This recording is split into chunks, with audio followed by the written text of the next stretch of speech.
Sup, y'all, and welcome to the Jack Vita Show. I'm your host, Jack Vita. Really fun podcast episode coming up for you today. I have a fantastic guest joining me in a second, but before I bring him in, let me just tell you about him real quick. Mario Lanza is one of the historic figures in the world of reality TV, and let me tell you why. And first of all, this is not the same Mario Lanza that's the historic composer. This is a different guy. Back in the early days of reality TV and the early days of the internet, Mario Lanza was one of the first people to really write about a reality show. One of the first people who, and now think about it, there's so many blogs everywhere. People analyze the strategy of Survivor, Big Brother, or even The Amazing Race, or The Challenge, or you name it. There's always these blogs and recaps and podcasts everywhere. Mario was maybe the first person to really do that when he covered Survivor back in its heyday, writing recaps and analyzing the strategy and the psychology of the game and of the show. And his legend has grown. He has created a blog of his own called The Funny 115, funny115.com, his own website, where he counts down the funniest moments in Survivor history, and his site has over 1 million hits. He's a big star in the reality TV world, but he was a trailblazer that paved the way for a lot of people. He's since written a book about Survivor, hosts a podcast called the Survivor Historians. He also does recaps of Saturday Night Live on his podcast, on a different podcast with Mike Bloom as well. And he most recently started up a podcast called Staff Picks, where he talks about his favorite underrated movies. So if any of those things pique your interest, I suggest you check them out. But today, we're going to talk about a different passion in his life, and that is the great game of baseball. Yes, he loves the Mariners, is from the great city of Seattle. Together, Mario and I are going to touch on several of the hot button issues in surrounding and pertaining to the game of baseball. I've said the game of baseball several times today. Just, hyping it up. It's a great game. But we're going to talk about a lot of the hot button topics, such as juiced baseballs, stadium netting, pitch clock, intentional walks, or the intentional walk rule, robo umps, stealing first, bat flips, a lot of things along those lines. But we'll also talk about the enshrinement and the induction of Edgar Martinez into the Hall of Fame. Mario is going to share with us why that's such a big deal and why that is so important. And we'll see where else this takes us. It should be a really fun conversation about baseball. And if you like baseball, this is the podcast episode for you. At this moment, I want to welcome him in. Mario, how are you doing? I am doing great. I am so excited to actually talk about baseball. This is so new for me. Yeah, I was telling everyone about you're big in SNL, Survivor, movies, and would baseball be your fourth passion? It is. I wouldn't say it's my number 4 passion in life, because it depends. Like, if I will just flat out say right from the start, I'm a Seattle Mariners guy. If the Mariners are interesting, it is my number 1 thing that I care about. If they're not interesting, it is about my number 6 thing I care about. So it depends on that. Yeah, so right now, downhill at the moment. Yeah, I'm not even sure what their record is right now. I think they're about 30 below 500, I want to say. That's something. That does seem right. Thank you. Yeah, I think it's around there. Dan Vogelbach having a good year. He is the one thing. He and J.P. Crawford, they're the two guys making this season interesting. Yeah, there was that big trade, J.P. Crawford for Segura. Yeah, everybody hated it at the time. It's looking real good now, though. Yeah, I think Segura is hurt. He might still be hurt. Yeah, also he's kind of a jerk. Like, that's the thing. Like, it came out after we traded him. But yeah, nobody liked him, and he was responsible for fights and clubhouse, dissonance. So it was kind of nice to get rid of him. It's one of those things. Right time to get rid of Robbie Cano, too. Yeah. Jerry DiPoto gets a lot of crap, but that is going to look like one of the greatest trades in baseball history one day, I think. Just get rid of that contract. Yeah, just send the garbage off to New York where it belongs. Oh, boy. Am I allowed to say that? No, you sound like John Rocker right now. I promise I will not quote John Rocker at any point on this podcast. Okay, great. So Although I don't like New York, I will point that out. I have only been to Cooperstown. All right. Hey, so is Edgar Martinez, so that's good. Oh, yeah, great. So we'll get into that in a second. I was just going to say, I'm going to give you a couple of warm-up questions here so we can loosen up, play a little bit of catch. You ready for these?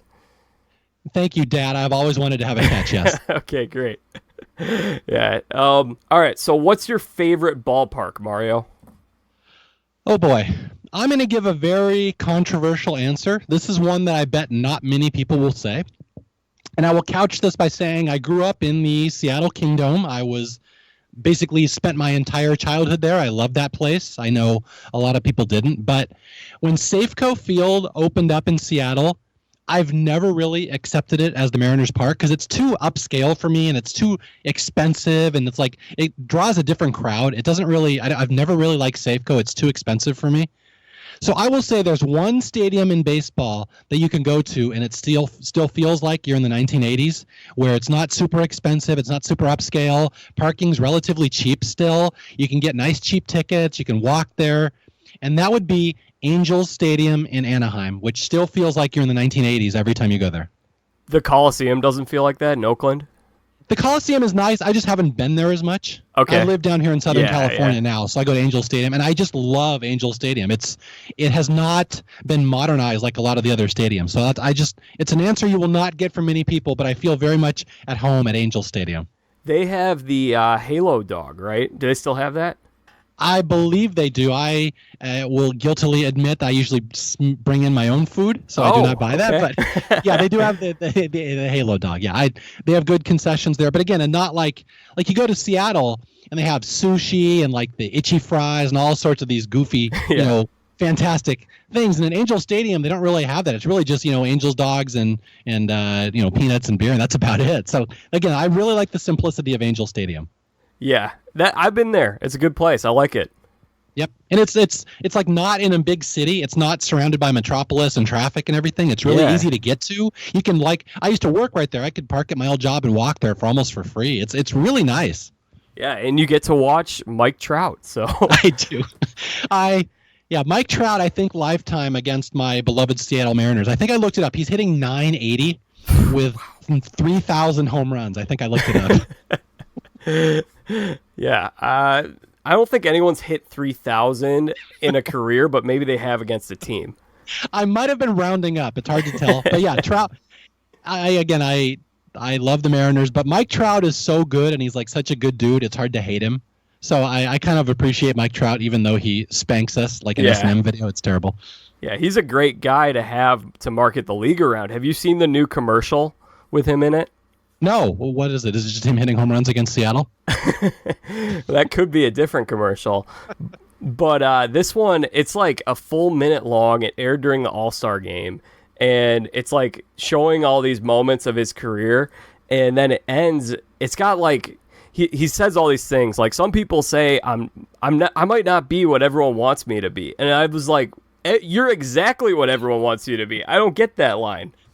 Well, he's not like flashy. He's not like Michael Jordan out there in every commercial. So, if you want someone to be the spokesperson for your sport, he's not the most dynamic. But dang, is he good? Yeah, he's fantastic. So, yeah, I guess that you answered the second warm-up question I had for you, which was, if you were to buy food at a ballpark, what would it be? I'm not historically a ballpark food buyer, but I will say, let's see. What is something that I've had that I liked before? If you go to San Diego, they sell Hodads. Hodads, do you know what Hodads is? What is a Hodad? Hodad is this really famous San Diego burger place. Like in Southern California, you have In-N-Out Burger, and then there's like Whataburger in Texas or whatever. Yeah. San Diego has Hodads, and it's a hard place to find. It's off by the beach. It's this legendary burger place. And they actually, I believe, sell Hodads at whatever the name of the park is. Petco, is that the name of it? I forget. Yep, Petco San Park. Diego. Yeah, so they sell Hodads there, and it's kind of a neat little treat if you know about it. So that was my answer. And that's funny because that's the park that I would say I've been to like 9 or 10. That is the one that has the best food in my opinion. They've got delicious tacos and they have like the best ice cream sandwiches. It's like a homemade cookie with really rich ice cream in between. So good. Yeah, San Diego in general, I'm not a really fan of the city. We don't go down there. I only live 2 hours away from it. Yeah. We don't go there very much. But in general, like they invented fish tacos, I think, in San Diego. And that's one of my favorite foods. So they're a very underrated culinary part of the U.S., that San Diego market. Yeah, you can get that at Petco if you go back. Maybe I will go back just for that. I will try the ice cream sandwich. Good.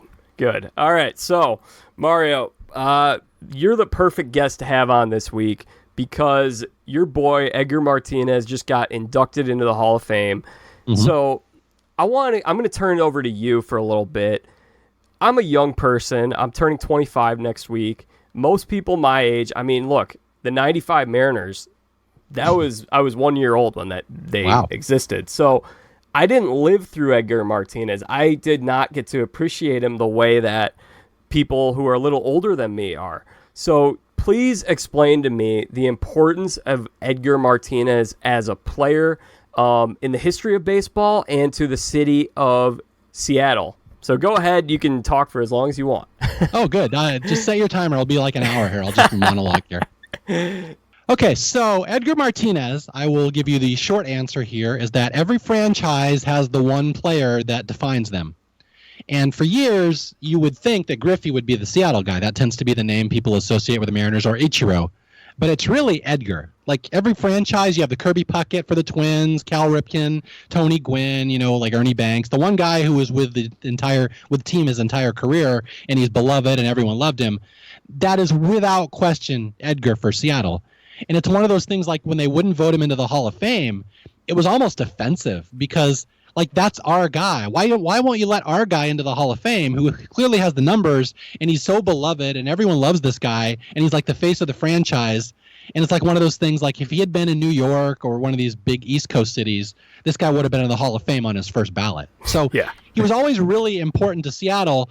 And he was also like our perfect representative because he is kind of humble and unassuming, just like Seattle in general. Like you don't think of Seattle being this big sports town. It's kind of this thing way up in the Northwest that's really quiet and sleepy, which was perfect for Edgar because he was just there his entire career. He didn't give interviews. He didn't really talk much.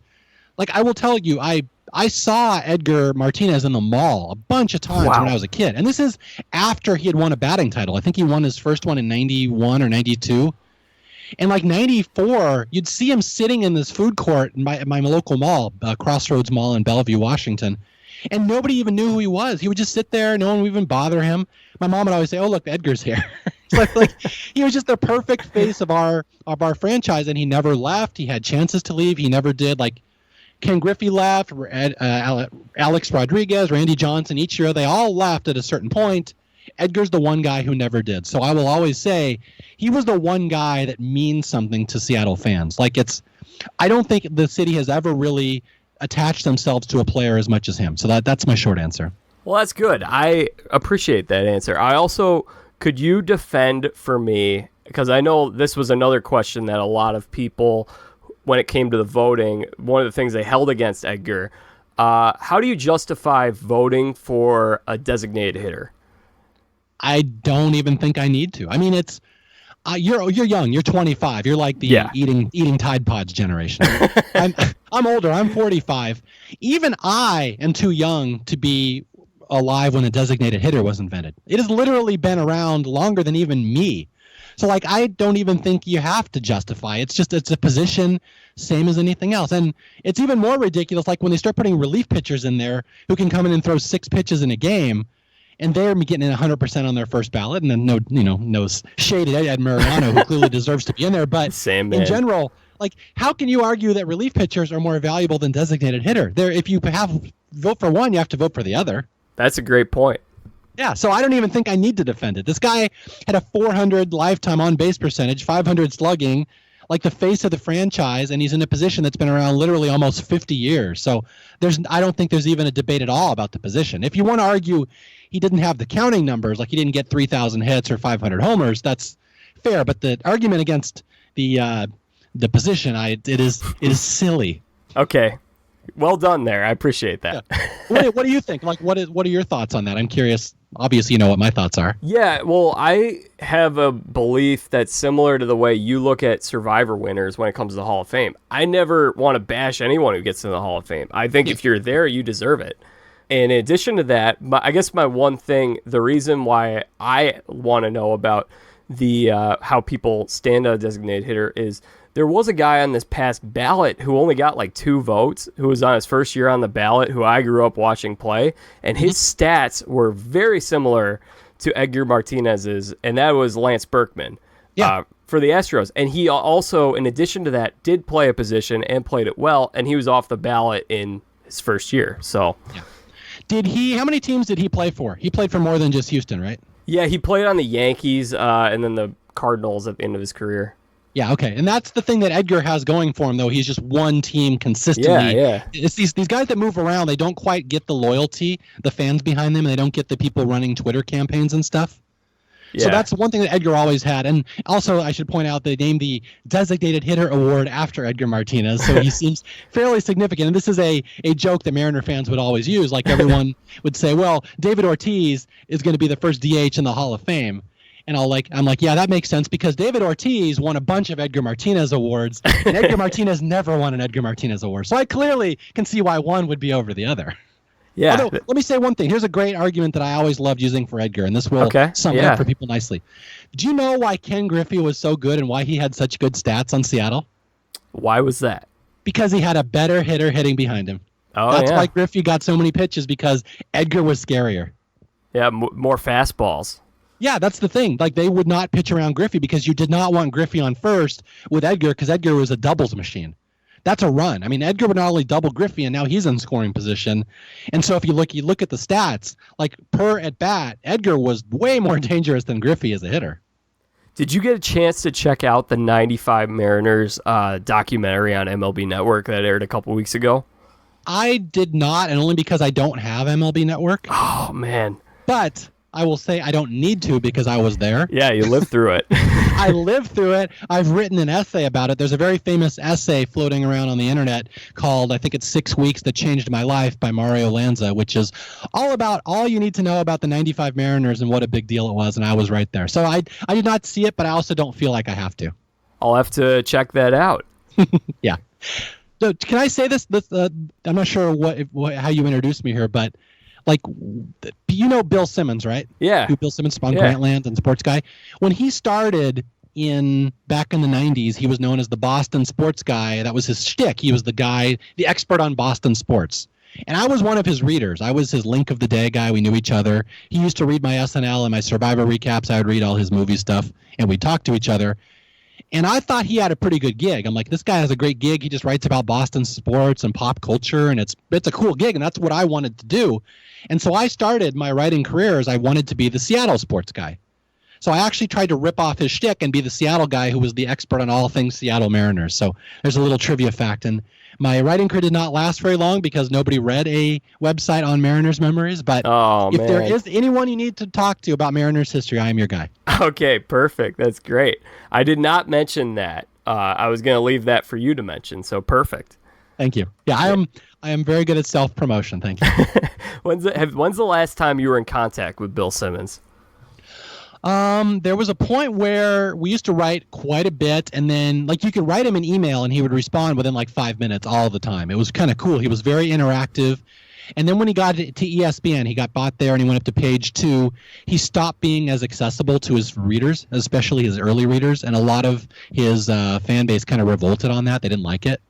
So he put out a little poll. He said, what do you think of me going to ESPN? Is that a good deal or a bad deal? Like, do you agree that some fans are mad that I'm not accessible anymore? And I remember writing him and saying, honestly, I can understand why a lot of your fans' feelings are hurt because they can't just write you like they could before. It's good for you, but it's not as good for us. And he said, yeah, thank you, man. I appreciate that. And that's about the last time. That was like 2001 or 2 that I talked to him. Yeah. And because at a certain point he took the link, he had a little link on his page, click this to email me. He took that off because he had too many people emailing him. So I just I still follow him, but I don't really know him anymore or anything. Gotcha. Yeah, he's made the move over to the Ringer and he's bigger than ever now. Yeah, I mean clearly gone on to bigger and better things. I doubt he'd even remember who I was, and I don't think he should. Yeah, but it's cool. I'm happy for him, and he had a good career. It's not the type of career that I would want.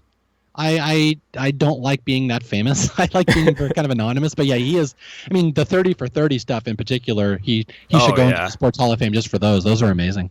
Yeah, so it seems like everyone wants to get in on the 30 for 30 game because MLB Network, as I mentioned, is releasing these documentaries. I have not gotten a chance to watch that one, but I'm looking forward to seeing it, and then I'll probably message you about my thoughts on the team and read your essay. Yeah, the 95 Mariners deserve a 30 for 30 because that was the single greatest baseball experience I will ever live through. Like, the Mariners could win the next 20 World Series and it won't be as big a deal as that because the first time is the one that's the big deal, and that one came out of nowhere. That was fun. Yeah, it's so weird. I mean, 2016 Cubs, man, that was just insane. That was historical for everyone to watch. And now it's like when the Cubs aren't winning, everyone's just mad. Yeah, and that's the thing. You kind of get spoiled. Yeah. And it's like it was really funny. Like, the Mariners won. I'll give people the history. I'm sure you don't know Seattle history like I do, but they started in 77 and they never had a winning season until I think 1991. It took 15 years for them to even break 500. And then in 95, they just all of a sudden pulled off this miraculous playoff berth that nobody saw coming. And they, like, every game was more exciting than the one before it. It was like everything was a comeback. It was just crazy. And you kind of got spoiled after that. Like, they were good the next 5-6 years, but I didn't even care that much. It was like, well, we're good now, so eventually we'll win something. And so, like, I didn't even care that much about 2001 or 97, and then they've had a huge drought since then. But I've always been able to bank this goodwill from 95 in my memory, so it doesn't bother me that much. That's great. I mean, because it's been rough for you guys for the last 20 years. It has, but you know what? I have 95, so who cares? True, good point. Younger Mariner fans hate that, by the way. They hate that attitude. So, were you able to, since you don't have MLB Network, you were not able to watch the induction ceremonies, or did you catch any of it online or anything? Oh, yeah. No, I watched that. You can watch that for free on the website. Yeah, I watched Edgar's whole speech and all of them, and Harold Baines, I really liked his induction, and I will just go on a little tangent here. I know go for people aren't thrilled with him being in the Hall of Fame, but I'm like you. I think the Hall should be bigger, and anybody who gets in there, it's like an exciting thing because, like, he has fans and he's important to a city. So, like, I love that he's in there. I just think it's more important that more cities feel connected to the Hall of Fame, and that was good for Chicago. Yeah. Good point. I always forget about the South Side, but...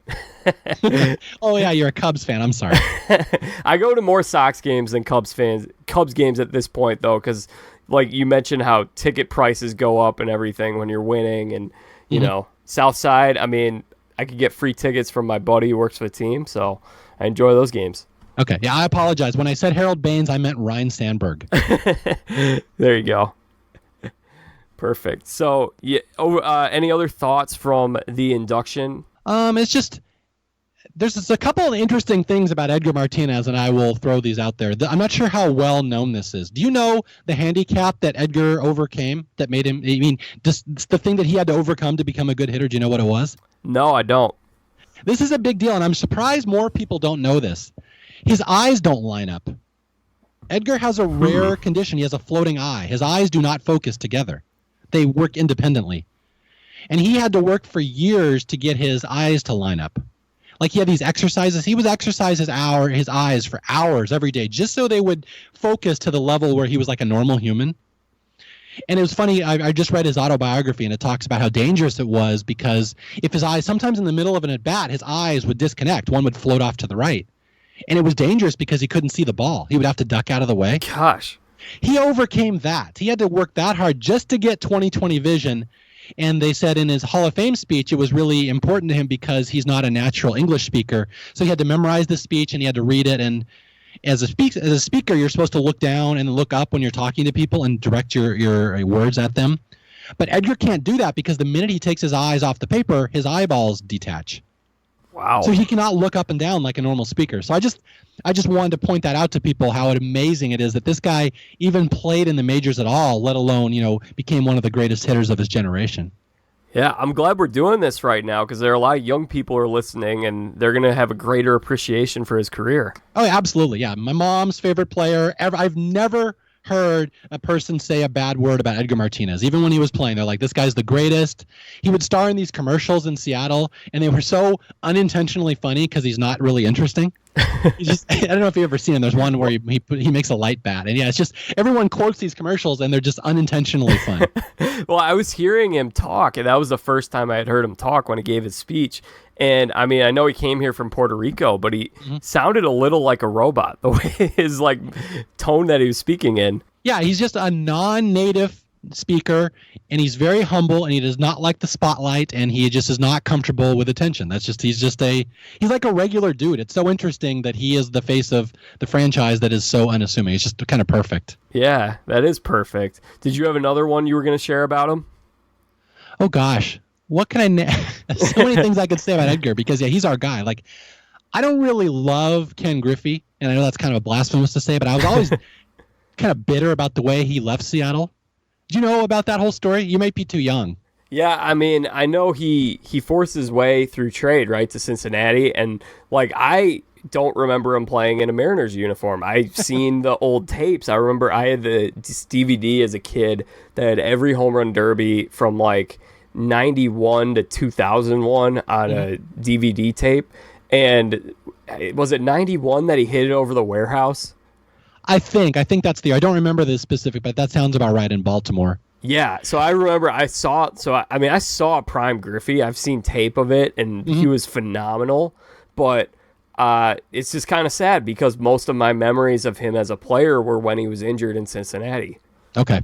Yeah, he, of course, Seattle's, they would say first superstar. He wasn't really our first superstar. Our first real stars in Seattle, we had this guy Rupert Jones in the late 70s. And then in the mid-'80s, you had Mark Langston and Alvin Davis, who were like pretty good. So they were the first stars we had. But then in 88, 89, then Griffey shows up, and he's like the first person who's famous outside Seattle. He's the first player that people of other cities care about. And he was really good, and we had him, and we had Randy Johnson, and, Jay Buhner, Edgar Martinez. They all kind of came up together, and they all peaked at the same time.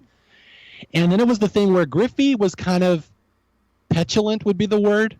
And he was always beloved, but you'd always see these stories in the paper. He would gripe that they didn't have enough pitchers, and he's like, why aren't you going to go out and get me my pitchers? And like, you wouldn't see the other players do this, but because Griffey was so famous, he could kind of get away with it.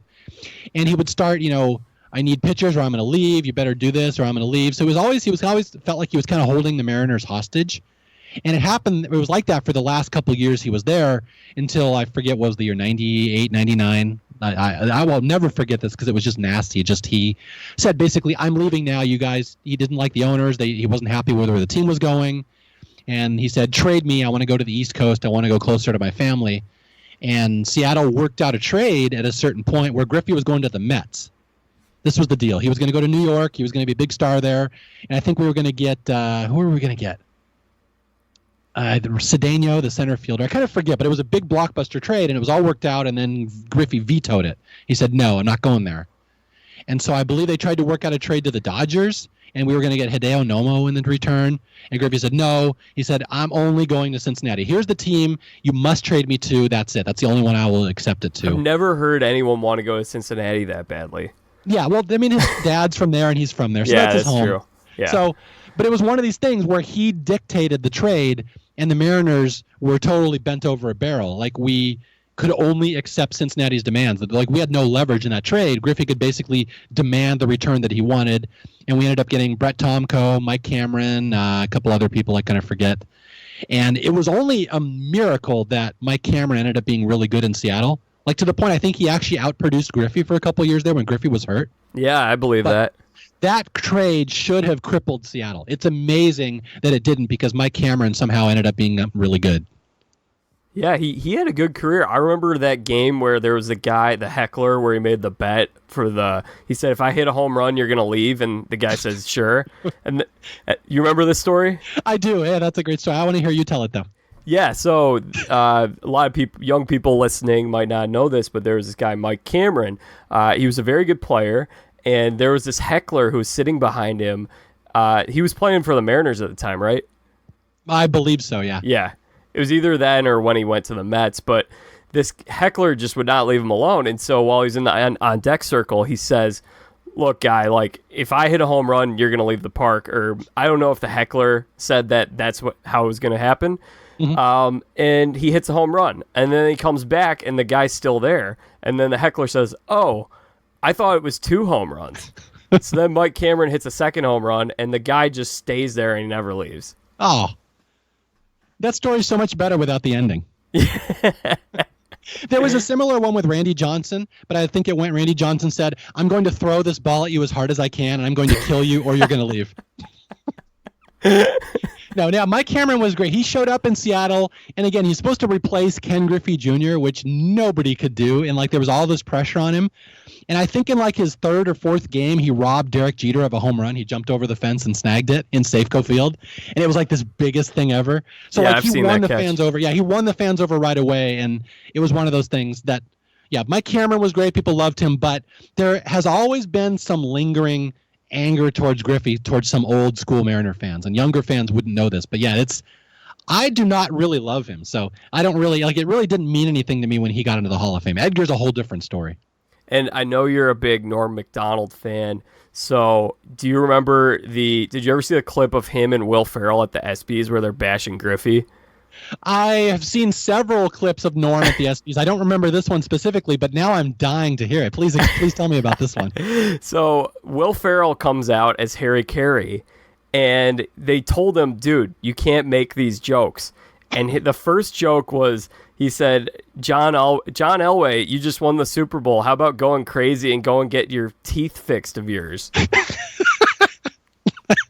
Was that Norm or was that Harry Carey? These were all Harry Carey. And Norm's just kind of like, no, Harry, come on.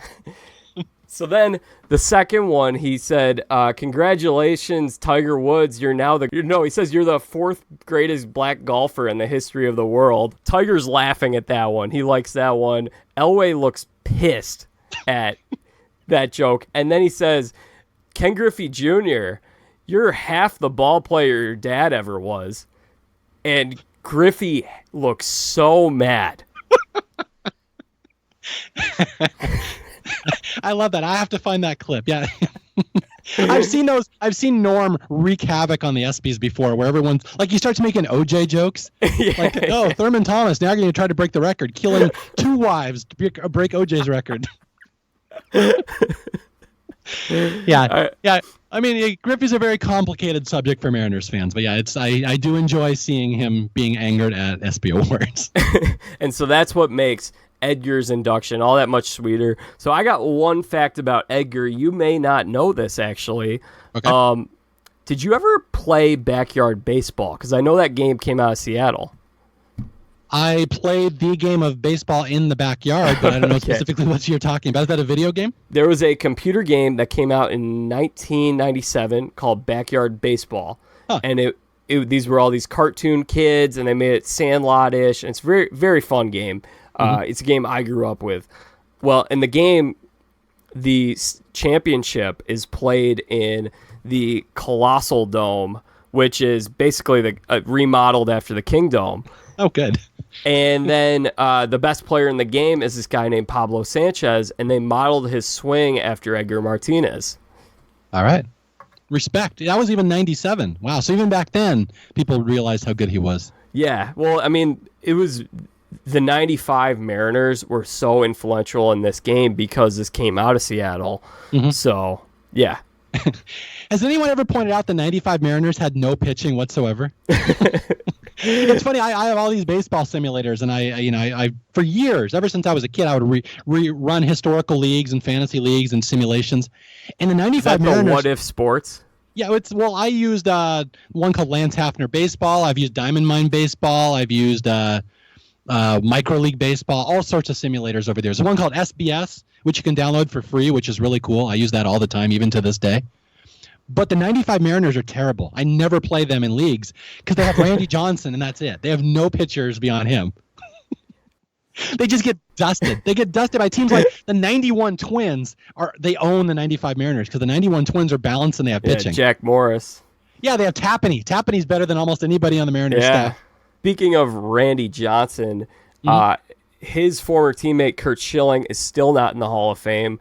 I'll let you weigh in on Schilling's career and if you think he should be a Hall of Famer in a second. But I just, as you mentioned, Randy Johnson carrying that pitching staff, I just thought about that '01 Diamondbacks team where it was just those two guys and how they just willed that team to a championship. It was insane.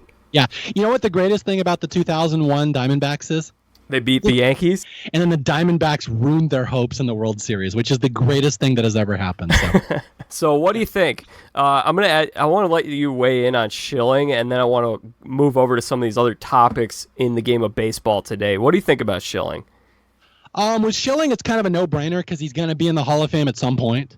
I mean, you look at the Red Sox game that he won with the bloody sock. Yeah. Like, that's an iconic event, and that was a really big deal in sports.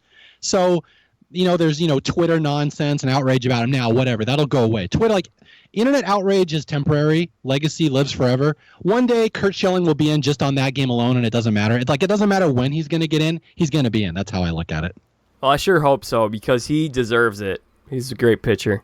Yeah, I mean, that's the thing. He was a great pitcher, and he has that iconic moment. He's got the double whammy. He's got the stats. He's got every argument other than people just don't like him. Like, people that vote for the Hall of Fame don't like him. So the answer to that is, well, you just wait until people that do like him start voting, and then it'll change.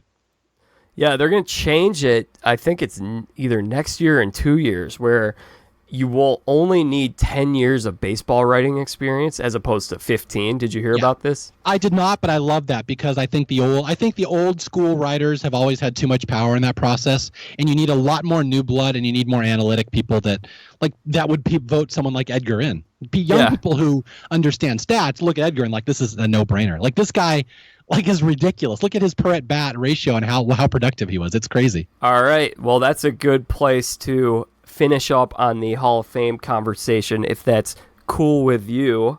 Yeah, I think I'm good with that. There's no more Mariners that are going to be in the Hall of Fame. Ichiro will get in there eventually. Yeah. I'm not super attached to Ichiro. He was always a little distant for me. He's kind of a weird player. And if you ever run him in sim leagues and stuff, he's not actually that productive a hitter.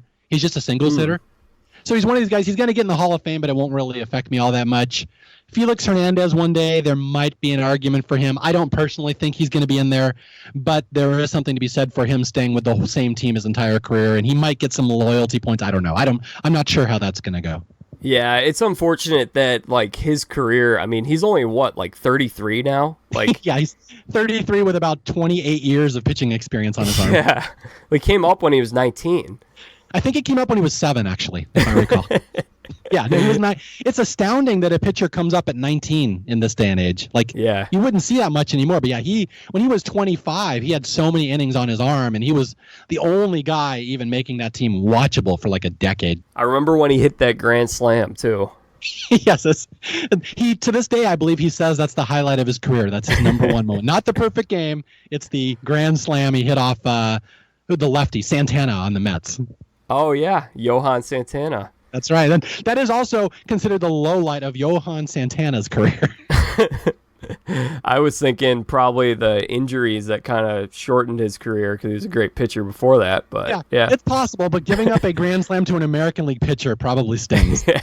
All right, Mario. I want to have you weigh in on some of the hot button topics around the game today. So let's talk about juiced baseballs. We know they're juiced, right?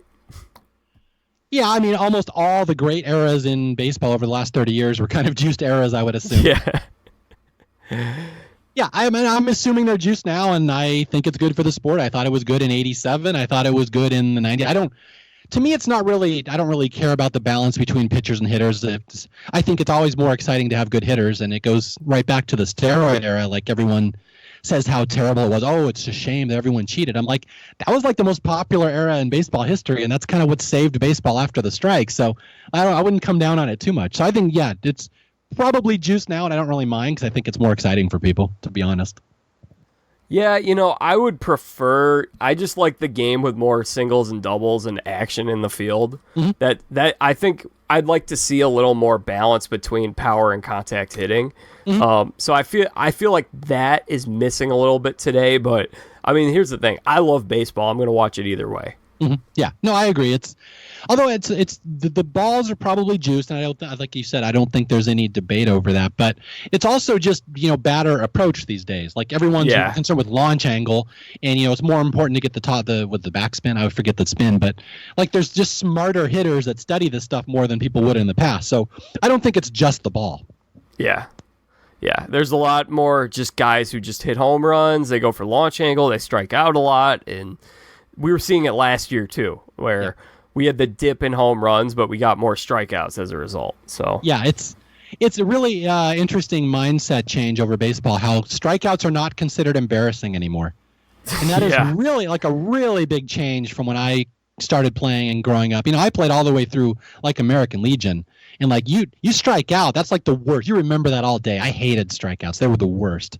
But it's really interesting how the mindset has changed. That's just not a thing anymore. There's still something that gets me mad when I'm watching a guy, because I'm just like, man, when you put the ball in play, especially in the playoffs, crazy stuff happens. Tony Graffinino, Buckner, you name it, where the ball just takes a weird bounce or whatever. And when you strike out, there's 0% chance of anything good happening. I agree, but you could also flip that around and say if you strike out, you can't hit into a double play. Yeah. So, there's a mindset either way. Even if I were to still play, I don't play. Obviously, I'm 45. I don't play anymore. But I would still, with 2 strikes, choke up and try to hit it to right, just because that's my mindset. I do not like striking out. I know a guy who's 65 is still playing. Is it Ichiro? Ichiro, right? I wish I knew Ichiro. He'd be a great guest if he spoke English. The good thing about the ball being juiced is like right now the Seattle Mariners are almost unwatchable. They're terrible. But it is exciting to see all the home runs that our pitchers give up and how far they go with a juiced ball. Yeah. So it's, wow, we're going to get a 480-foot homer from some guy in the Rangers. So that's something to look forward to as a Mariners fan right now. It's very exciting. That's a good point. All right, let's go to the next one. What do you think about potential extending the stadium netting down to the foul poles? Where do you weigh in? What side are you on that debate? 100% in favor of extending the net. If one person gets hurt or killed by a ball, that's too much. That should never happen ever. So I have no problem whatsoever with extending that net. And I will say this as someone who, when I was a kid, we usually would sit in the Kingdome in the right field bleachers. My dad liked going out there because they had TVs. You could watch it on TV or the action. But every so often we'd get good seats and we'd go sit down behind home plate or along the first baseline. And as a 6, 7, 8-year-old kid, I was terrified. I was so scared of that ball going to hit me in the face. I was terrified every single minute we were anywhere near that section of the field. So I do not think any fan or a mom who doesn't pay attention to the game or a kid should sit in fear that they might get hurt. So I understand the purist argument for you should not block people's view with the netting, and I don't care. I don't think it's valid at all. I don't think people should ever be scared at a baseball game.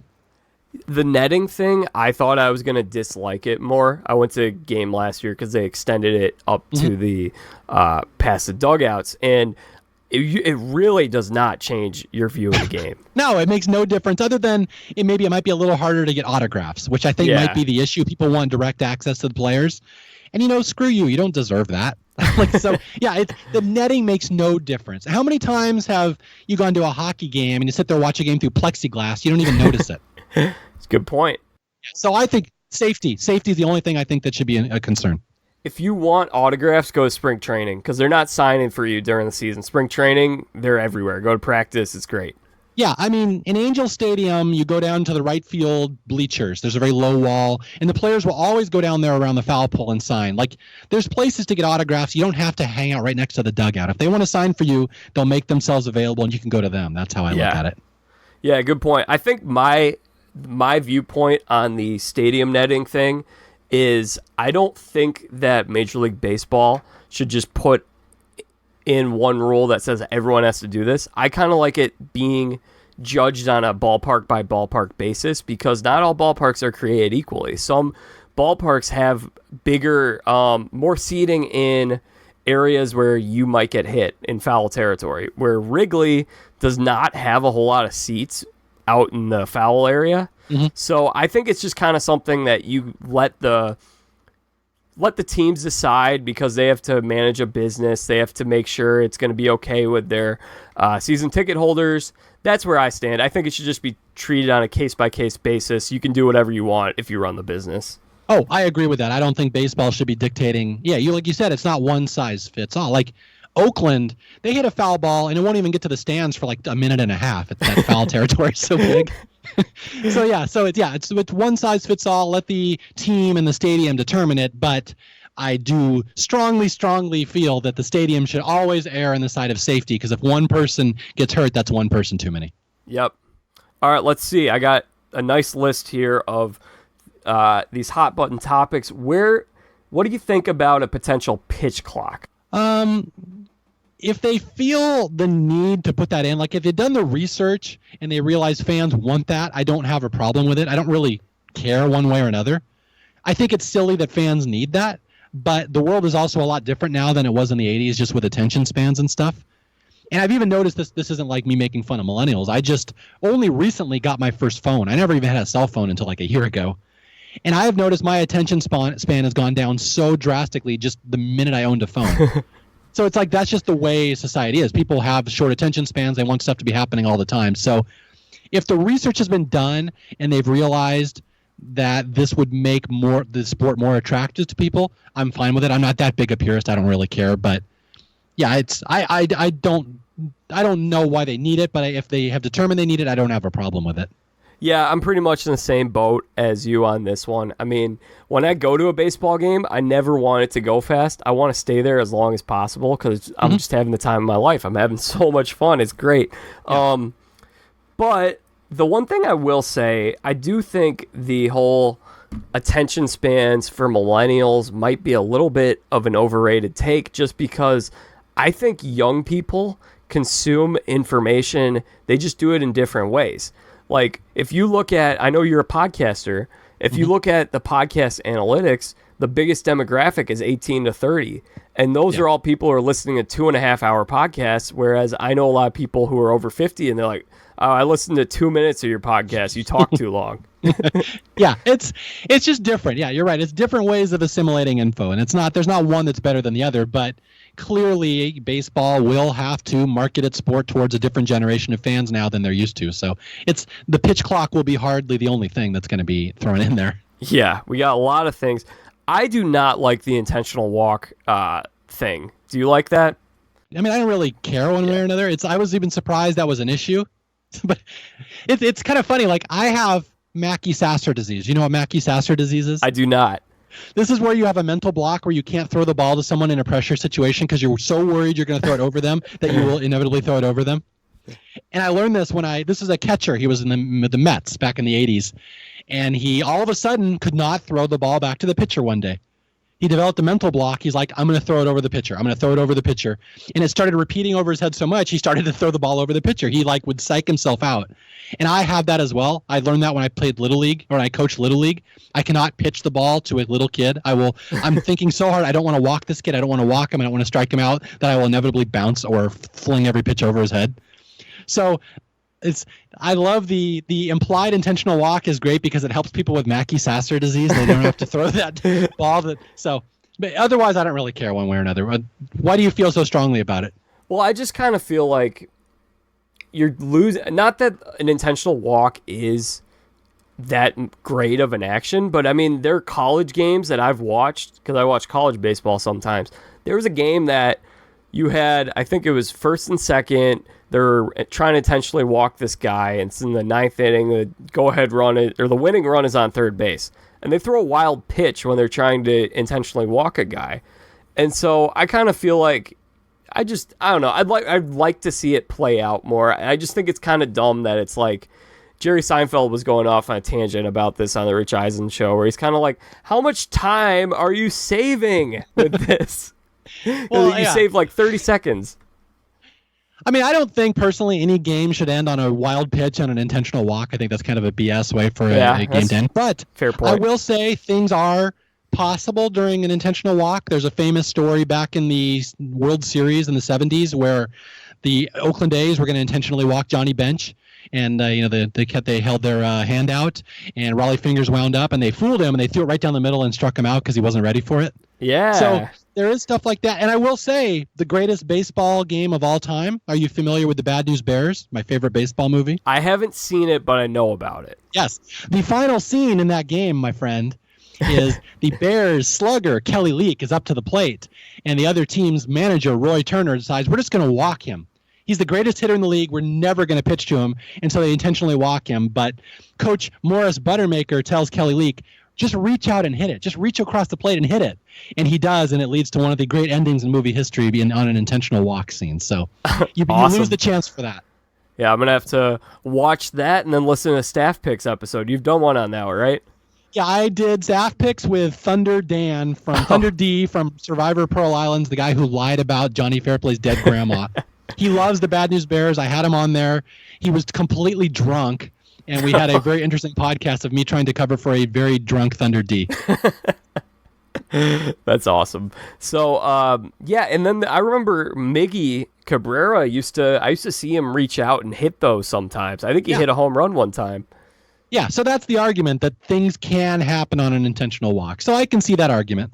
Yeah, I just kind of think it's like, if the whole idea is we're trying to save time, like, that's not going to save you much time. Only millennial kids will get this. You're saving a couple seconds tops. Big deal. Although you can make the argument, well, it's 4 less pitches the pitcher has to throw. But, like, how hard is he throwing those pitches? Yeah, that's true. Exactly. Do those count as part of the pitch count? I think they did. Yeah, they do. They did. So that protects pitch counts, I guess. It does. So if a team's intentionally walking like 9 guys in a game, your pitcher just saved 36 pitches. So that's pretty good. The intentional walk manager just walks somebody every inning. So let's go to the next one. How about robo umps, which is the electronic strike zone, where maybe we have an ump there and he just tells us what it looked like, what it read when it went through there. What do you think about robo umps? That's an interesting one, because I've long thought that umpires have way too much personal control over a game based on their mood. And it's just one of those things that everybody accepted for many years. Oh, the pitcher showed up the umpire, so he's not going to get any strikes. I'm like, why is that okay? Why are we cool with the umpire just having grudges? And it was just accepted that that's cool. So taking the hands out of the control out of the umpire to control the outcome of the game, I think is a good idea. But at the same time, just going very clinical based on balls and strikes on a computer, I think seems kind of weird.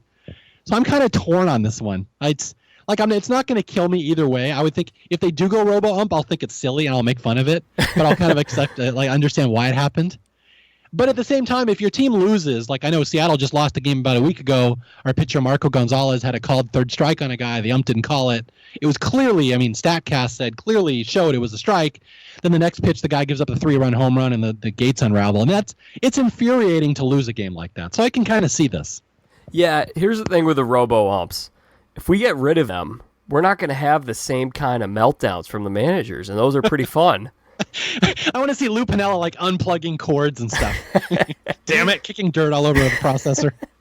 Piniella, oh my gosh, he was great. Yeah, you can see all my references are 1990s references because I have no idea what happened since about 2000. Well, and he, in the 2000s, I saw him with the Rays. Well, they were the Devil Rays, and then he managed the Cubs. And there was one time where he just blew up, and it was the greatest thing ever. He's got a virus on a little flash drive, and he's inserting it into the computer. Screw you, I'm going to bring down your CPU. This is a Trojan. I don't like the robo-umps. I do like the human element of the game. There is a little bit of charm there. I understand the frustration. I do kind of like one thing I kind of like, and I know a lot of people don't like this. If you don't like this, I understand. But I kind of like how some umps have different tendencies. Where as long as they're calling it the same way, that's kind of interesting to me. That's kind of neat. But I understand why people might not like that. Yeah, that's historically baseball. This guy's a pitcher's ump, this guy's a hitter's ump, and you know that, and everyone just tries to work around that. And I'm cool with that. Yeah. So, yeah, I can see arguments both ways. I assume they will go to robo-umps at some point, and I know they've already tried in some minor league parks, I believe. Yeah. I think that's where we're headed, so I think people just have to make peace with it. Okay, what do you think about this new pitching change rule that will be implemented next year, which is a pitcher needs to face 3 guys before he can come out of the game. Yeah, that one I just think is stupid. That's just catering to the short attention span crowd. Like, admittedly, I don't go to a lot of games. I prefer to watch baseball on TV than go to the park for the most part. We don't go to very many games, so it doesn't bother me when I see these pitching changes because they're like during commercials and I can do other stuff. But I know people that go to games all the time just get, fed up with these constant parade of pitching changes at the end. I don't know. I don't personally think it's fair to the pitchers because you've had these guys that come up being like lefty specialists, and that's all they've been trained to do for 20 years. And now they're expected to face Frank Thomas and these right-handers. Like, I don't think that's really cool. So just from that perspective, I think it's silly, and I just think it's overcomplicating and over-rulifying baseball. I don't like this one at all. I don't think they should do this one. It's one that I can tolerate, but I don't like it, I will say. Because the one thing I will say is no one really watches the game because they're just like, I just want to keep seeing Joe Madden come out there and watch, okay, here comes the lefty, here comes the righty. But the problem I see with this isn't the pitching changes, it's all the commercials. I think if they didn't go to commercial every time and you just watch the guy warm up while your broadcasters are keeping you entertained, like I think people would accept that a lot more, but obviously there's money involved, so. Yeah, I agree with you, but I also think it's a fool's game to think MLB will find a way to bring in less revenue. Yeah, but that's the thing that's interesting, though, because there will be less pitching changes if this is the case. Yeah. Yeah, this is another one like the robo ump. I think it's coming, and I think people will just have to make peace with it, whether they like it or not. I think this is where, unfortunately, baseball and the current market for baseball wants it to go. Did you hear about stealing first? This was one that came up about 2 weeks ago. No, is that like a drop third strike? Yeah, only you could go at any time. Wait, after any pitch? Well, it would have to be a pass ball or a wild pitch, but yeah, you could just take off on an 0-1 count. Wow, that's going to make Little League a lot harder. Damn. I've never even heard of that. They're proposing that you can just, anytime the ball gets past the catcher, you can just bolt for first? Yeah. Why? I think this is one that they're saying, like, this is a way we could get some kind of small ball action or more action or something. Is this a problem that people aren't stealing first enough and the fans are clamoring for? I've never heard of this until right now. Wow, this seems just stupid. Yeah, it goes against baseball. It's one that wouldn't bother me too much because I think it would bring a little value to the Billy Hamiltons of the world. And I don't think it'll impact the game too much because, like, the big hitters are never going to be like, oh, yeah, I'm going to go for first. They're going to want to hit. I can see a scenario where, like, the big slugger, Mike Trout's up there, and they're just bouncing balls in the dirt trying to make him steal first. Dare you to steal first. I don't know. This just seems ridiculous. This is just adding a rule, just adding a new feature just to add a feature. This, like, the whole point of stealing first is that the pitcher and catcher, the contract between them has been broken. Someone broke the out or broke the cycle, and now the pitcher gets to go to first because someone screwed up. This is like it's a premature breaking of the cycle between the pitcher and catcher. Yeah. Yeah, it's weird. They could never implement it into Little League. That would never work. No, you would. That's the third. Yeah, all you need is the best catcher in the league, and you'd win every game. If you have not the best catcher, it'll just be stealing first constantly. Oh my goodness! Yeah, some of those kids, they can't catch the ball, and it gets really ugly. I wouldn't say some. I would say most. Yeah. Coaching Little League is one of the most painful things. I not only coached Little League, I was our league's player agent, which is the guy who runs the league. I'm in charge of which kid is on which team. You run the draft. You make sure the teams don't get stacked because coaches and parents are always trying to get around the system. So I'm very familiar with Little League, and that would end Little League. Yeah, I think so too. All right, let's see. What do you think about the let the kids play slogan? Do you like it? How do you feel about it? Just for the slogan, I haven't heard of that one. I haven't really been following. So that's the new motto for Major League Baseball. It's let the kids play, and basically they're marketing it around this idea of pro bat flip. Do whatever you want to do.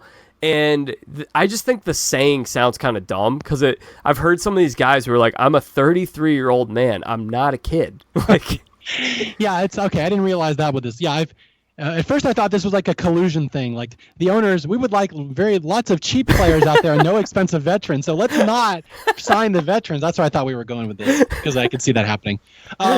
I love the idea of letting the kids play. I think baseball has always been way too stodgy and way too not fun to watch. And if people are out there, showboating and doing, home run dances, I personally love it. But I will also say I was there in the early 90s, mid 90s, when Griffey started wearing his hat backwards. I don't know if you remember this or you know about this. Yeah, I know about this. Yeah, he'd wear his hat backwards. And the other managers like Earl Weaver and Sparky Anderson were like furious. They're like, how dare you do that on our field? Like they were like telling people, openly saying people should be drilling Griffey because he would dare wear his hat backwards. So I have seen this from the other extreme where no one's allowed to do anything fun ever. I personally would err in the direction of I would like to see people having fun on baseball, and I don't think there's any problem with it. So my one takeaway when it comes to bat flips and everything is basically, look, let the guys express themselves however they want, but also let the Madison Bumgarners of the world express themselves too. As long as they're not throwing at guys' heads. I mean, if you're throwing at a guy and you're just hitting him on the rump, like, I think it's basically like, have some respect, and if you go over the top, because the line is ambiguous at the moment, we're all trying to figure this out. If you go over the top and they determine that, be ready for what might come your way. But if they're going inside and at your elbow, they're going at your head, then that's clearly unacceptable. I don't think players should be out there mocking and embarrassing each other. Like if you hit a home run off a pitcher, you shouldn't be able to walk up to him and point at him and laugh at him. Like that's going a little far, but I see no problem with just, a bat flip, a hands up in the air. I don't see a problem with that at all, but baseball is an emotional sport and the pitcher has a deadly weapon in his hand, and there's a code that if you anger one team, you're expected to throw at the other team. It's a lot more complicated than that, so I can kind of see. But personally, I would love to, quote unquote, let the kids play. There you go. You got it. You got a new slogan now. Yeah, that is also very similar to the slogan they used in the second Bad News Bears movie, my friend, where they said, let them play, because the Bad News Bears were in a game in the Astrodome, and the umpires came out and called it before the game was over, and my coach Mike Lee got the crowd to start chanting, let them play. So if this ties into the Bad News Bears in some way, I'm for it. So the thing that's interesting about let the kids play, and it's a transitional moment right now in baseball, because I think we're all kind of figuring out what those boundaries are, what guys can get away with, what they should not be able to get away with.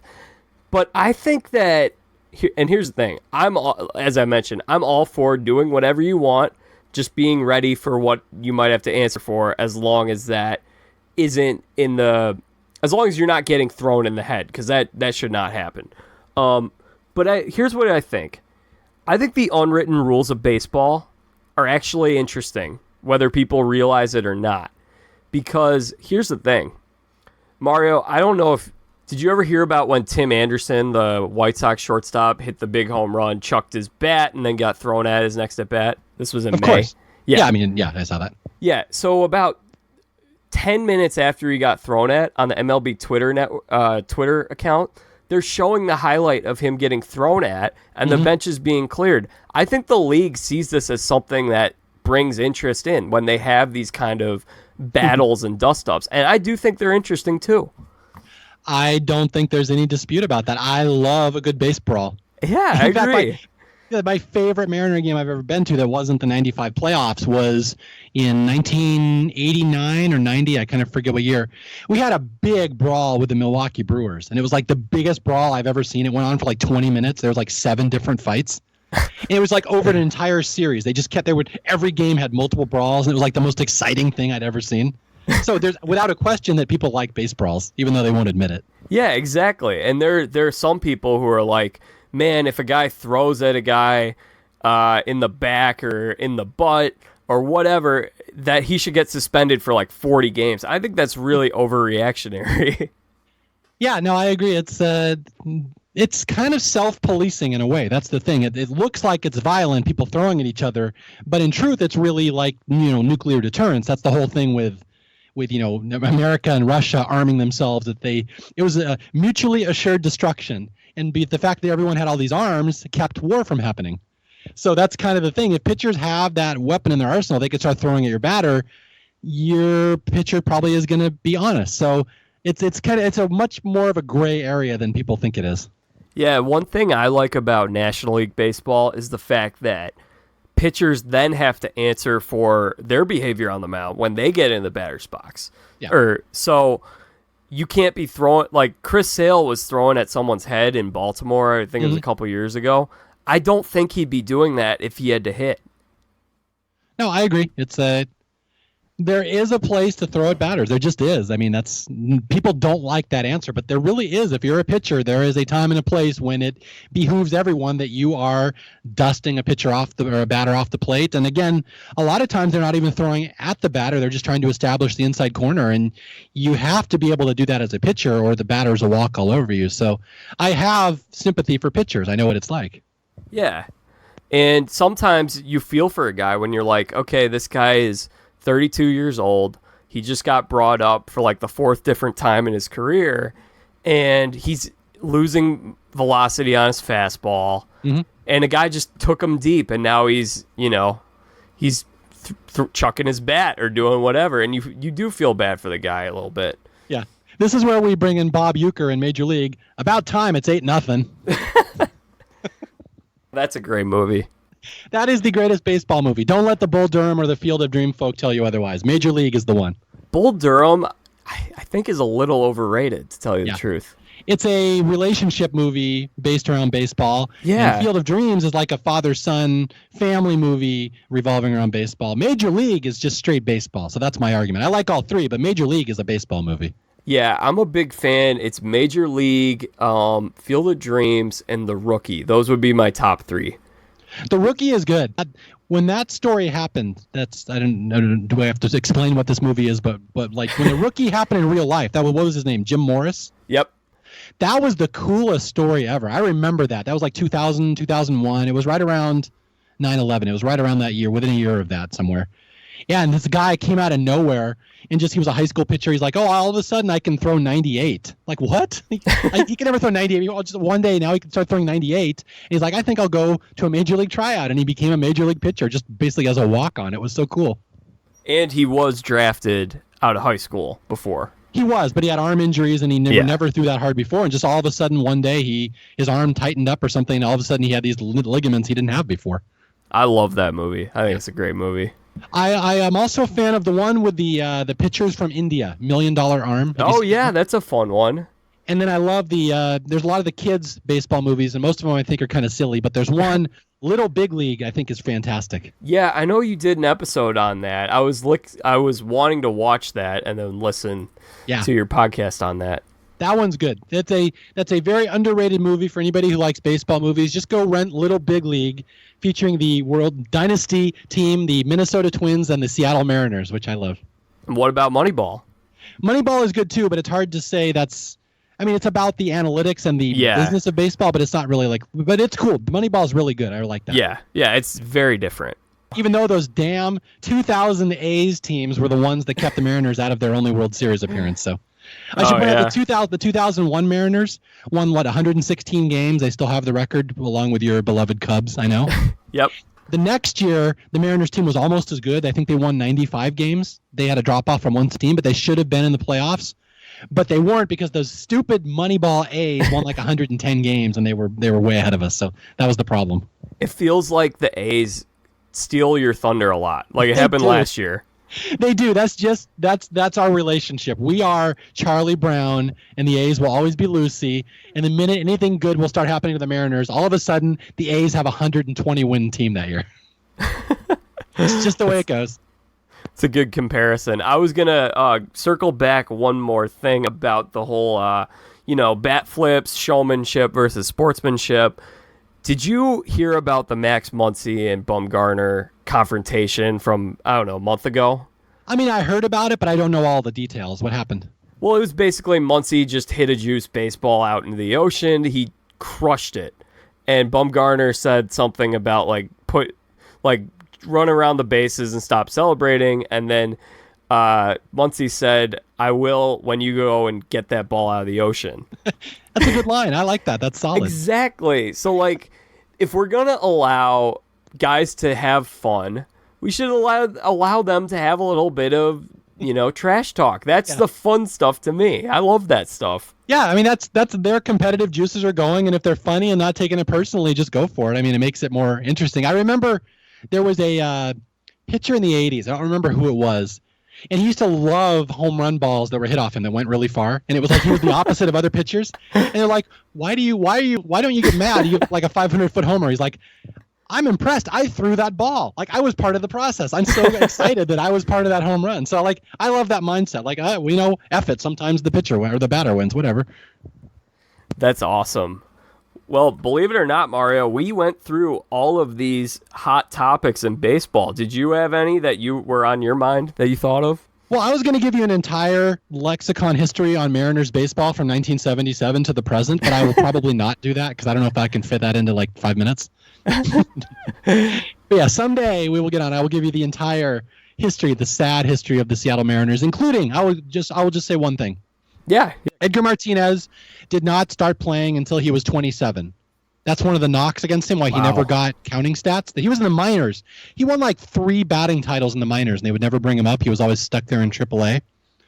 And the story you always hear is Mariners, management was idiots, and they didn't know what they were doing. But everyone leaves out the part of the story that Seattle had a pretty good third baseman at the time named Jim Presley, who, if you look at his counting stats and like his analytic stats now, he doesn't look that good. But at the time, he was the Mariners' probably second best player. He was a good defender, and he hit a lot of home runs. So it wasn't that dumb that Edgar didn't come up right away because he had no power, and he was behind a power hitter who was actually pretty good. So I will always defend the Mariners management for at least they weren't that stupid. Jim Presley was not that bad a player. Cool. That's a fun little nugget there. I did have a fun topic for us to talk about before we go, because I know a lot of our Survivor and reality TV friends are listening to this. You know where I'm going with this? I'm guessing this has to do with baseball players like Jeff Kent playing Survivor. Yeah. So based on what we know, what kind of athletes that Survivor attracts between Jeff Kent, John Rocker, and Scott Pollard, who can we predict to be on Survivor in the future? I'm telling you right now, I want the biggest psychopath out there. I want the biggest villain out there. I want the biggest big guy out there. And you know where I'm going with this because I'm a Mariners fan. Randy Johnson is a straight-up psychopath. Man, he would be a great Survivor villain when he's hungry and angry and competitive. And he's 6'10". He's 6'10". It'll be fantastic. I want to see angry, pissed off, starving Randy Johnson out there just screaming at people. Yeah, he'd probably have like a Cliff Robinson kind of story where he'd be out after, 3 or 4 episodes? That sounds appropriate, yeah. Not enough food for the guy? Yeah. Or you could do it where Griffey's on one tribe, but halfway through he demands a trade to the other tribe, and he says, this is who you're going to get for me. So that's what I think. And then at the end of the game, he just leaves and walks off and doesn't say goodbye. That could work. Who are your baseball players you'd like to see on Survivor? Well, I didn't put too much thought into it, but there's one guy that pitched on the Cubs a couple years ago and helped them win a World Series. He pitched on the Red Sox and the Angels and has an old school mentality. John Lackey, I feel like, would be a pretty great Survivor villain. Yeah. No, I agree. You got to get somebody who's super intense and super revved up and just psychopath, because you're not going to get a hero baseball player. You're not going to get Cal Ripken on there probably. You want a volatile relief pitcher who just thrives on adrenaline. So John Rocker was a wonderful choice. I know a lot of Survivor fans don't like him, but I was so excited to see crazy adrenaline John Rocker roided up on Survivor. I thought that was great. Yeah, I love that. Though, like, when he was gone, I was less interested in San Juan del Sur. Oh, totally agree. Yeah, he was great. And then Jeff Kent, another notorious a-hole in baseball for people who know their baseball history, where Jeff Kent was on the same team as Barry Bonds, and they'd get in fights. They didn't like each other. And most people were like, you know what? I kind of side with Barry Bonds on this one. He might not be the bad guy. So that's Jeff Kent. So I love that Kent and Rocker, of all people, ended up on Survivor. That was wonderful casting. Yeah, Scott Pollard was the NBA version. Yeah, exactly. And I know there's other psycho relief pitchers out there that would be great at this. I just don't, off the top of my head, I don't know, but that's who you want. Someone with that level of volatility would be so fun to watch on Survivor. Yeah, if you're gonna go basketball, you get Bill Lambier. That'd be a good one. Oh, that's the greatest casting thing ever. I want Bill Lambier cheap shotting people in all the challenges. It will be fantastic. My mom had the idea for Survivor. Have you ever seen Impractical Jokers? No, is that a movie or a TV show? It's a TV show where these guys just troll people in public. All right. And it's like these four lifelong friends, and basically they just tell each other stuff that they have to do, and the whole point is to embarrass each other. And so my mom's idea was to just put like two of the jokers on, because there are four of them, put two on each tribe, and people don't know that they're the jokers, and they're just there to mess up everything for everyone. So now it's the mole. We have combined Survivor with the mole, where you have a saboteur on each tribe trying to bring them down. Yeah. And they're just messing with each other, and just like no one knows that they're joking. It'd be kind of like the coconuts kind of dynamic. Yeah, no, I agree. It would be kind of like what Johnny Fairplay was doing to an extent. Like people might say Russell Hantz because he was throwing out the water, but he was just straight out trying to like hurt people. Like Fairplay was just messing with the structure of the show. I would love to see a pair of Johnny Fairplays on both tribes every season. Oh yeah, that would be great. Plus, imagine how hilarious it would be that they would be making the wrong moves, the ones that were not strategically sound. And like all of Survivor Reddit and all the strategy experts would be going insane trying to figure out these moves and trying to debate why they're wrong moves. You know, there was one other guy who was a former Cub. Those are the guys who just come to mind for me. For a potential Survivor contestant. And I actually thought the trajectory he was at, that he may end up on the show because he did Dancing with the Stars, but now he's got a nice comfortable position as a broadcaster. And I think David Ross, Okay. I feel like he's the kind of guy that looks normal enough that he could try to do the whole like, oh, I'm David Ross, and they have no idea that I play Major League Baseball. I'm undercover. I'm a landscaper. I'm Hawkins.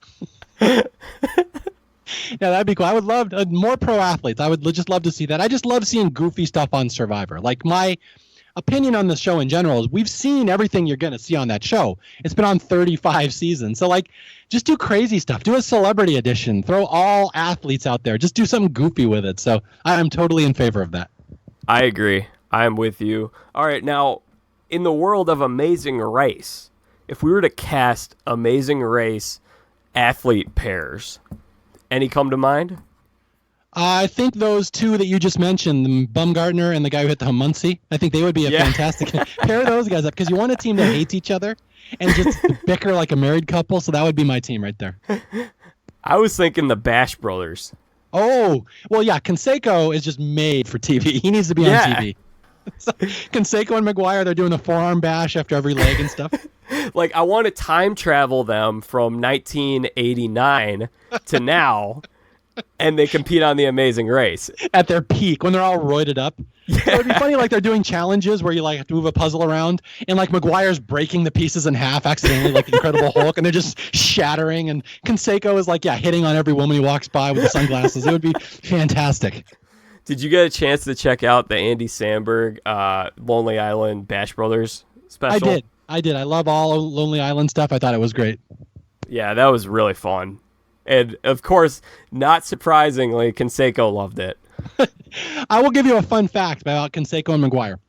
Yeah. Mark McGuire was the first autograph I ever got at a baseball game. This is back in 1987. I was 13. He was at the Kingdome, and he was signing autographs. So I got a Mark McGuire autograph rookie card, and it was a big deal because he hit 49 home runs his rookie year. That was a big deal. Even at the time, everyone thought this guy was going to be amazing. Jose Canseco is a different story. Jose Canseco got in trouble in Seattle, I think on the same homestand it was the year before in 86. Someone had brought up a rated rookie card of the two big rookies in the AL at the time. 1986, it had Wally Joyner and Jose Canseco, and some kid in Seattle gave this to Canseco to sign it. Canseco not only did not sign it, he decided to deface Wally Joyner on the card instead. He drew elephant ears on him, and I think he drew like a penis, perhaps? I don't know if I can say that. So I'll always remember that Jose Canseco's first instinct was to deface a child's baseball card so he can make fun of Wally Joyner. It was kind of controversial. Yeah, it was kind of controversial at the time. I remember a lot of people were upset about that. I think in terms of Amazing Race, you could also, any kind of pitcher-catcher combo I think would be interesting. Those guys would work well together. Uh-huh. No, I agree. Yeah, because they speak their own language already. That would be good. Especially someone who's like super cerebral, like Seattle had Jamie Moyer. Yeah. Like 70 miles an hour. So get him and like his catcher, Dan Wilson, that those guys spoke whatever language they did to make that guy be a successful pitcher. So it would be interesting to see them work out the show like that. Yeah. I'm trying to think of other famous duos in terms of the sport of baseball. I mean, there's always famous double play combinations. There's always famous let's see, managers that don't like each other. That would be fun. Oh, yeah. Yeah, too. I'm sure. I don't know. I don't. La Russa and anyone. Yeah, there you go. It'd be amazing to see how many pitching changes La Russa could make in the middle of an Amazing Race leg. La Russa and Bobby Cox. Yeah. Or just Ricky Henderson and anybody. That would be a good team. Yeah, that would be. I know you're a big Ricky fan. Ricky is my favorite player of all time. Apologies to Edgar Martinez. Ricky is my number one. I always wore number 24 when I played. He was my guy. He was ahead of his time. He was a showman who happened to play baseball. He was ahead of his time. I may surprise you with what number I wore, because this is a guy who played a long before I was born. I wore number 7. Do you know what player I modeled number 7 after? Off the top of my head, I believe, is that Billy Williams? No. No. Was that Ernie Banks? Who is that? No, it wasn't a Cubs player. Oh, well then screw you. I don't know. Mickey Mantle. Okay, so you were a toe-headed switch hitter with good speed from the Midwest? Yeah. I mean, I had an interesting story. So I love when we talk Little League stories. My dad taught me how to switch hit as a kid, and I get on my 3rd grade team, and this is Park District, and the coach says, hey, we don't have switch hitters on this team. You got to pick which side you're going to hit from for the rest of your life right now. The man was keeping you down. Yeah, exactly. That was it for me. Yeah. I was a switch hitter too. I just was not good at all, so I only hit right-handed. Yeah, it was like when I would, even in like junior high, like if I was in a slump, I would go up and hit left-handed, and I would always make contact, but I wouldn't have the same kind of strength, and then I'd hit after that. Yeah, you just have to be Rod Carew. You just basically stick the bat out there and hit it to the opposite field, and that's what you do as a lefty. Now my big, even though Ricky was my idol, I never really met him.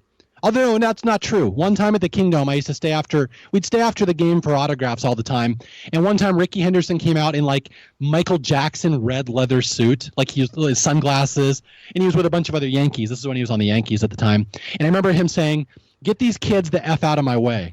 So that's my experience with Ricky Henderson. I was going to say my interaction was Dale Murphy, the Atlanta Braves superstar. Yeah. He lived in Portland, and my uncle was his butcher. So my uncle would always say, hey, I got this nephew, Mario. Could you send him some stuff? And Dale Murphy must have sent me like 100 autographed balls, bats, uniforms, all sorts of stuff as a kid. I had this pipeline of Dale Murphy merchandise coming to me. It was pretty cool.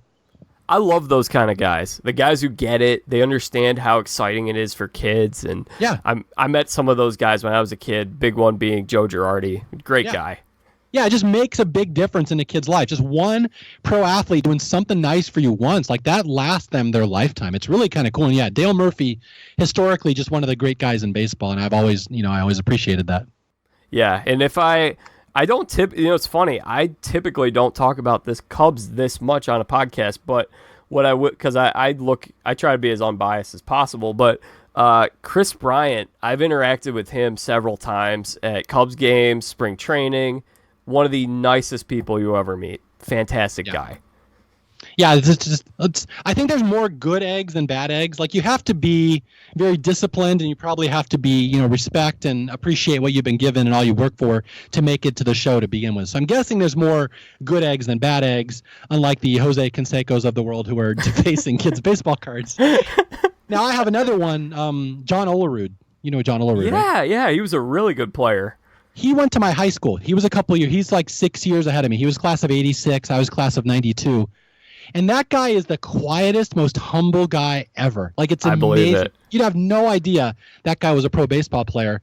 And like we all grew up in his shadow. He was a two-way. He was the number one pitcher and the number one hitter in college at Washington State, and he was amazing. But like you grow up in the school after him, and everyone would say there was a spot up on our gym that was like 500 feet away, and they would always say Olerud hit one up there. So if you want to be John Olerud, hit it over there. And I'm like, no human being could hit it there. They're like, yeah, Olerud did when he was 17. That's awesome. That's so cool. The only major league connection I have at the moment is that Charlie Tilson, one of the outfielders on the White Sox, was a grade above me at my high school. Never actually met him myself. I've only heard great things. Was friends with my brother, actually. He's a cool guy. Okay, I have one more. I will share this one. I don't tell this story very much, but I will give you an exclusive here. You know Moonlight Graham, the guy in Field of Dreams? Yep. Played in one game. That's his history. I happen to have played baseball, grew up with a kid who was exactly like that. He got into one major league game, and he got a win in his only relief appearance. His name was John Leroy, Leroy, from Bellevue, Washington. I grew up with this kid, and I was a pretty good player. I could have played probably in college. I could have walked on if I'd wanted to, but like I was played up through American Legion, and this kid, John Leroy, was the best pitcher in the Seattle area at the time. Like it was not a question. I hated facing this kid. Like I played against him for like 8 years, and like I don't think I ever got a hit off him. And I would actually be mad if I actually made contact because it would hurt my hand. So I'd rather strike out or walk than actually hit the ball to somebody.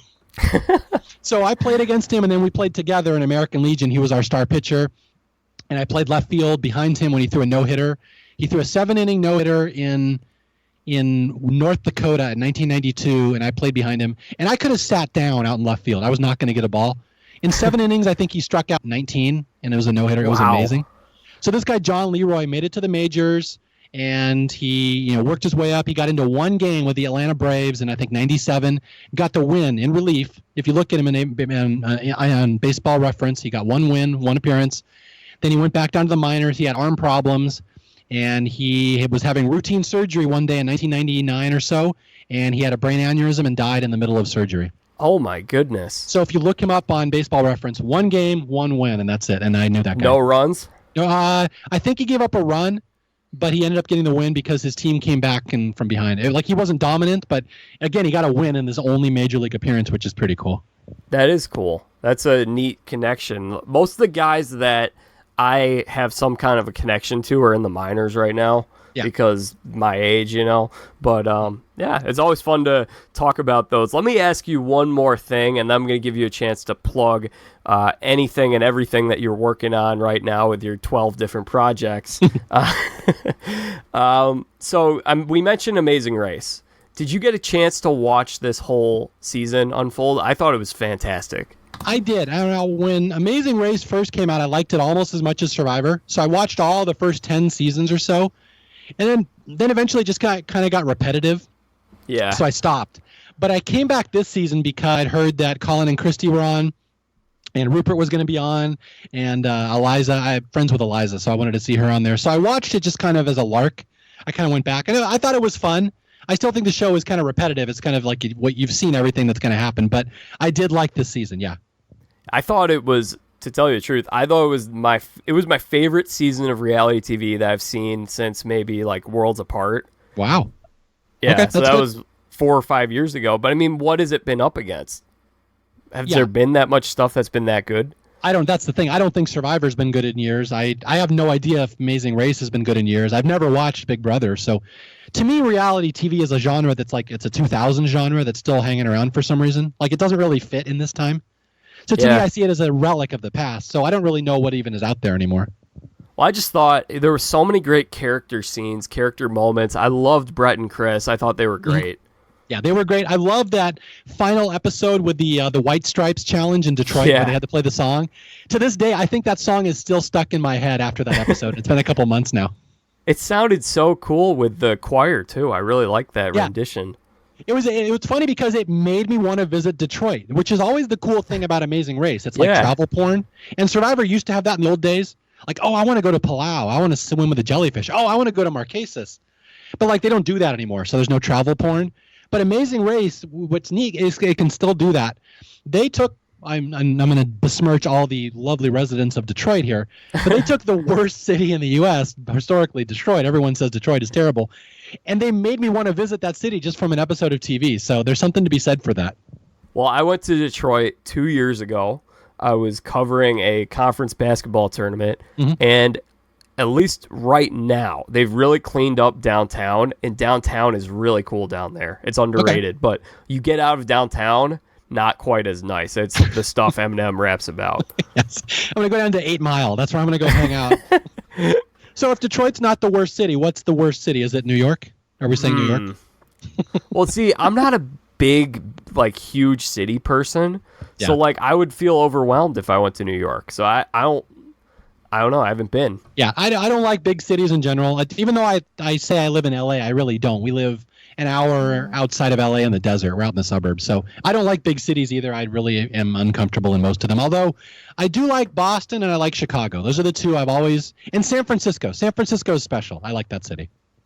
Yeah, I love San Diego. San Diego is my favorite city that I've been to. That's right. Hodads. Go to Hodads. I will have to go back. Glad you like Chicago. Have you been to Wrigley? I have never been to Wrigley. I'm sorry to say. I've only been to Chicago 4 times in my life. I've been downtown. I've been to all the museums. I was just there a couple weeks ago. We went to the Science and Industry Museum. We saw where the White Sox play. I saw the filming locations for one of my favorite movies, My Bodyguard, 1980, set in Chicago. But I have never been to Wrigley. Man, did you go to a Sox game?